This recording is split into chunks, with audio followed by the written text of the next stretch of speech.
हाँ जी, नमस्ते जी, नमस्ते। मैं भारत की धरती से हर्ष कुमार आपका फिर से स्वागत करता हूँ।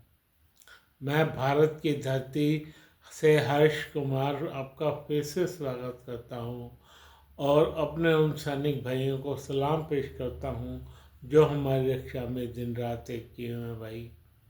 और अपने उन सब्सक्राइबर को लाइक करने को कहता हूँ, सब्सक्राइब करने को कहता हूँ।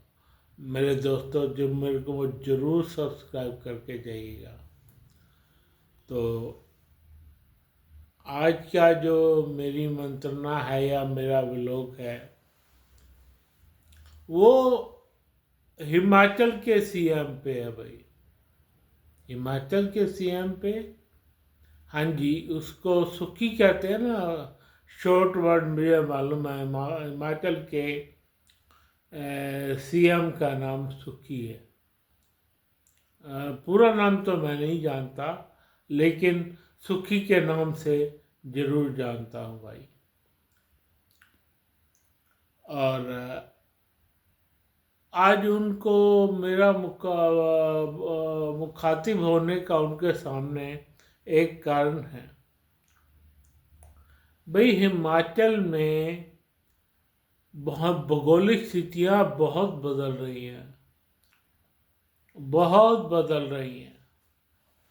पर हिमाचल के सीएम का इस तरफ ध्यान ना होकर किसी और ही तरफ ध्यान है भाई। हिमाचल का के सीएम का ध्यान किस तरफ होना चाहिए? हिमाचल के सीएम का ध्यान होना चाहिए तो पहले तो ये पेड़ उगाने पर बहुत ज़रूरत है हिमाचल को। इन्होंने सारे पेड़ काट दिए हैं भाई, सारे पेड़ काट दिए हैं। दूसरे नंबर पे मंडी से मनाली तक, मंडी से आगे भी कहा जा, सिसु भी कहा जा सकता है, या लद्दाख बॉर्डर तक, मंडी मनाली में ही आ जाता है वो। ये देखना कि वहाँ पे बादल फटने की घटनाएं बार बार क्यों हो रही हैं। आप बता दीजिए, ना फटते हो तो। लगातार तीसरा साल है ये, तीसरा चौथा साल है जब ये बादल फटते हैं मनाली में। क्यों फट रहे हैं, इसके ऊपर ध्यान नहीं दे रहे। और तीसरी बात, जो हिमाचल में जबरदस्त लकड़ियां काटी, उसका पूरा इल्जाम मैं सुखी पर क्यों ना दे दिया जाए, क्यों ना मर दिया जाए तुम पर। ऐसे तो कोई लकड़ियां नहीं काट सकता, ऐसे तो कोई पेड़ नहीं काट सकता कि ऊपर पता ना हो। आजकल मिनट में एआई भारत की इतनी तेज है कि मिनट में पता लग जाता है हो क्या रहा है मेरे स्टेट में, और उसके सीएम को ना पता हो, ये बात मैं मानने लायक ही नहीं है। तो इस तीन मेन समस्याओं पर ध्यान देना हिमाचल के सीएम का बहुत जरूरी है भाई। कोई बंदा हिमाचल का मेरा व्लॉग देख रहा हो या देखे तो सुखी को दिखाए ये वीडियो। हालांकि मैं तो हिमाचल से नहीं हूँ, लेकिन हिमाचल उत्तराखंड मुझे जान से भी प्यारा लगता है भाई। ये दोनों दोनों तीनों स्टेट, और ये जो सिक्किम हो गए, पूरा हिमालय पर्वत ही।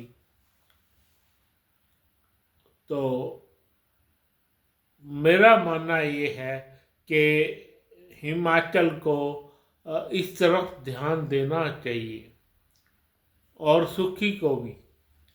पहली बात, सुखी ने क्या प्रपंच रचा भाई? हाँ जी, प्रपंच रचा। सुखी ने क्या रचा? सबसे पहले वो हिमाचल की जमीन को बेच खाना चाहता है भाई। हिमाचल के लोगों को इस तरफ ध्यान देना ही होगा।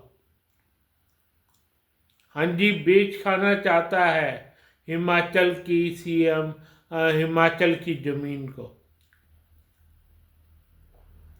कैसे बेच खाना चाहते हैं? उसने 2-3 कंपनियां हायर की हैं भाई, 3-4 कंपनियों से मिलके हिमाचल की जमीन को बेचने की कोशिश की है उन कंपनियों को कि आप हमारी यहाँ आइए और कुछ भी काम कीजिए।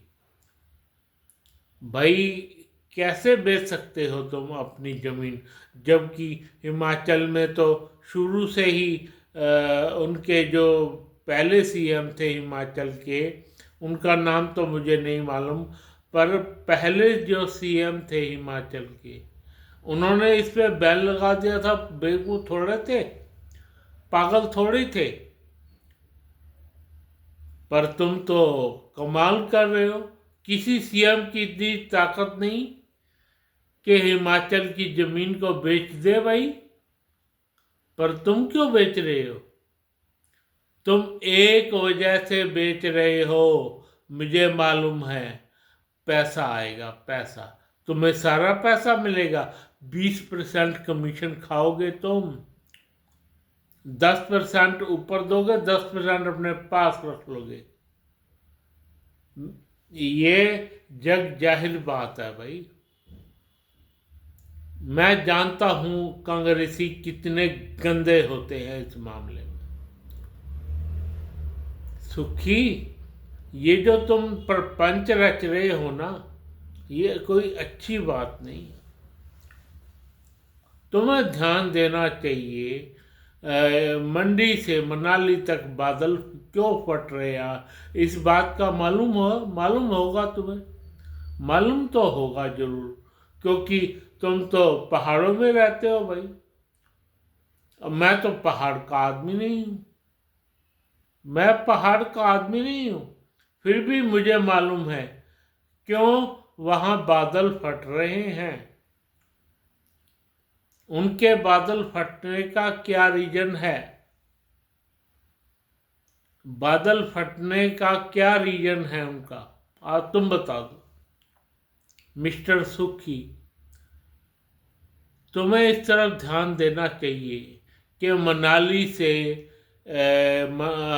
मंडी से मनाली तक क्यों ये हो रहा है, और भी भागों में हो रहा है। हिमाचल के शुरू हो गया है इस बार, पहली बार रामपुर में अब बादल फटे हैं, रामपुर में फटे हैं बादल, रामपुर शहर में। तो इस तरफ ध्यान देने की जरूरत है। क्या ध्यान देना भाई?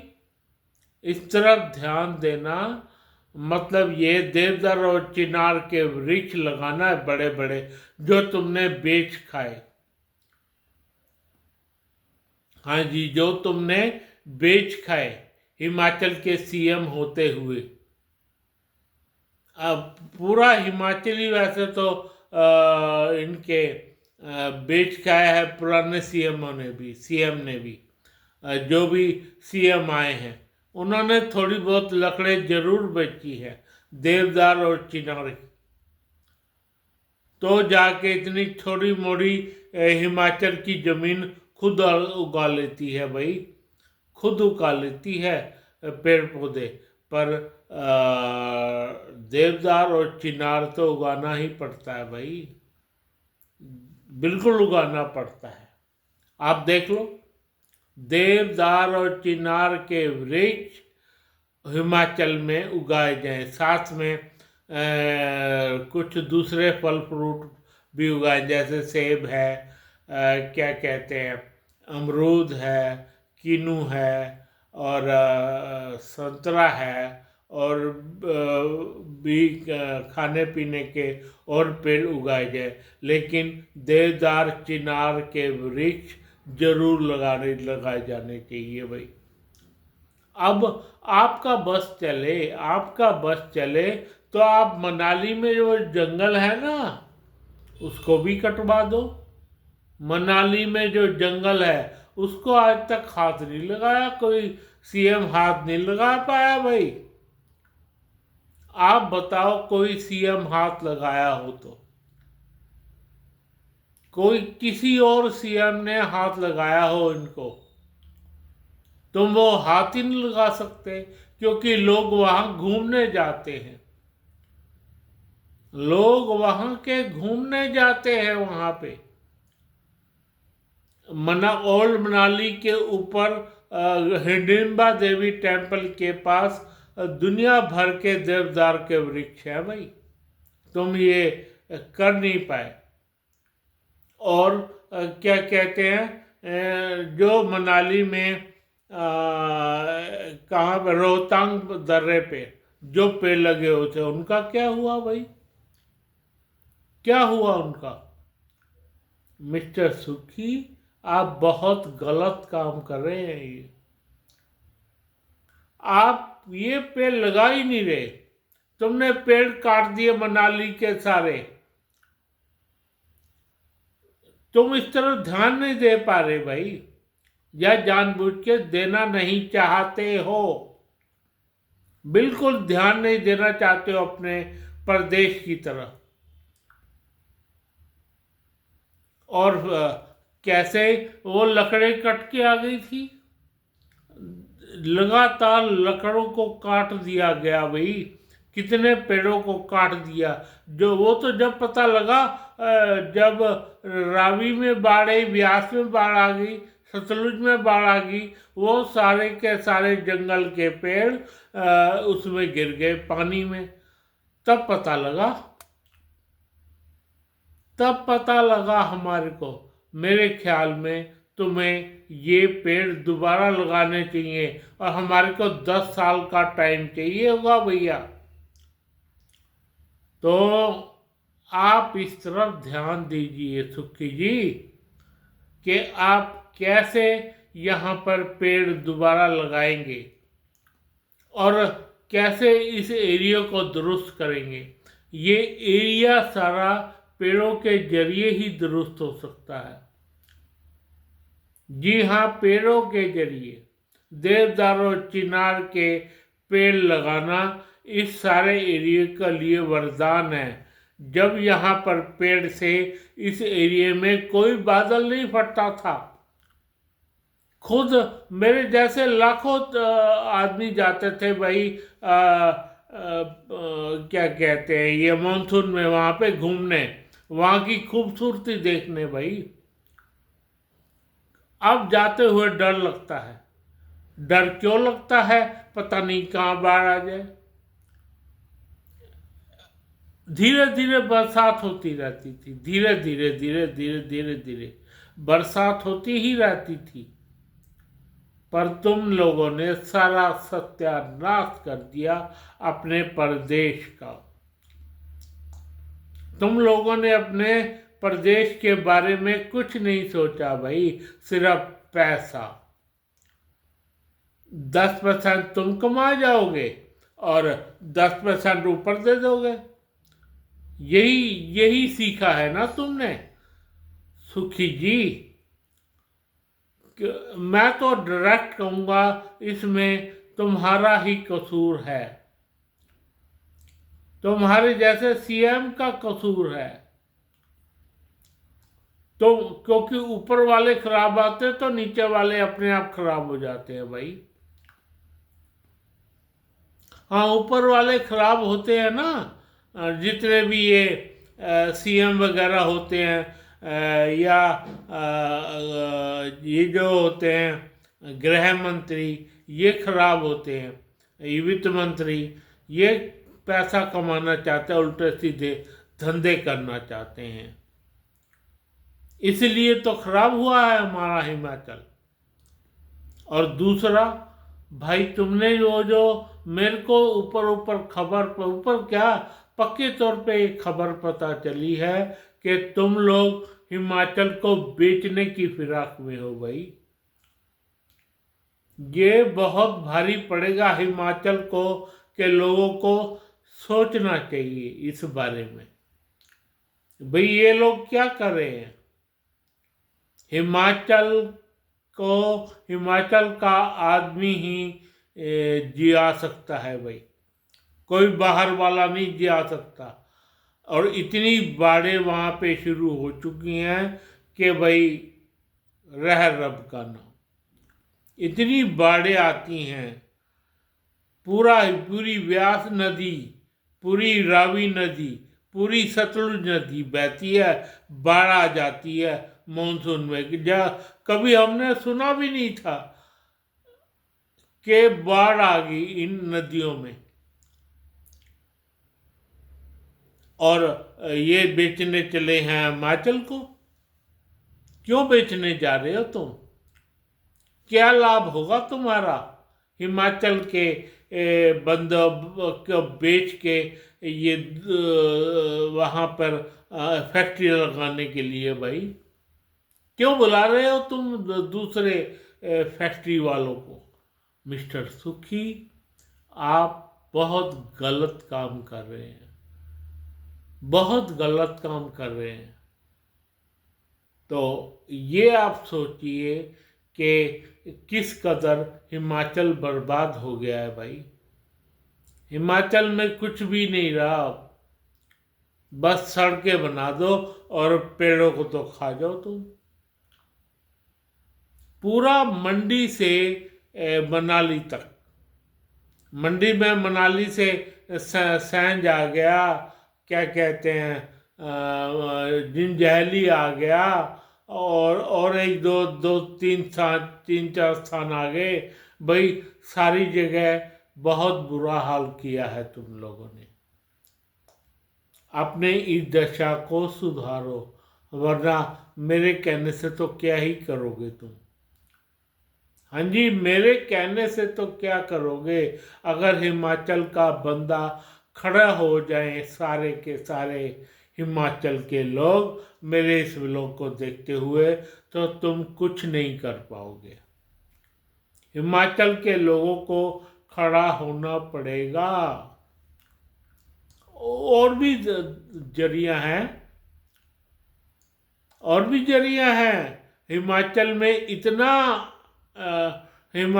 इतना वो पड़ता है, टूरिस्ट, इतना टूरिस्ट पड़ता है कि बस पूछो मत। उन पर टैक्स लगाया जा सकता है, हर गाड़ी पे आने वालों को टैक्स बढ़ाया जा सकता है।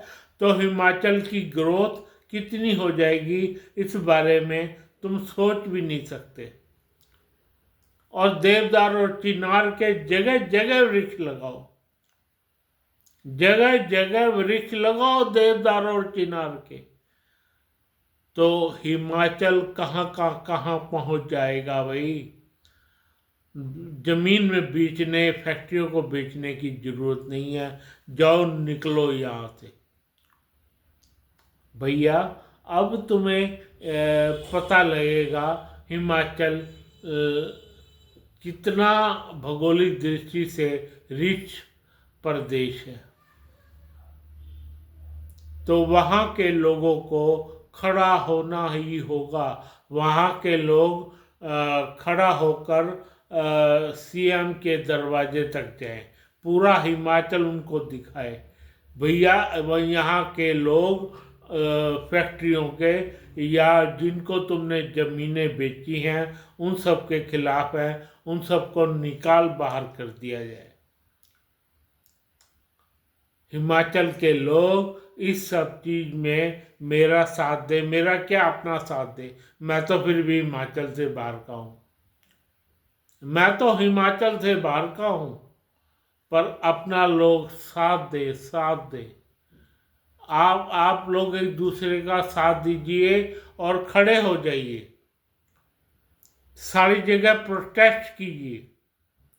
क्या कहते हैं, इन्होंने बेच दिया भाई, क्या कहते हैं, हिमाचल को बेच रहे हैं ये मस्जिद वालों को।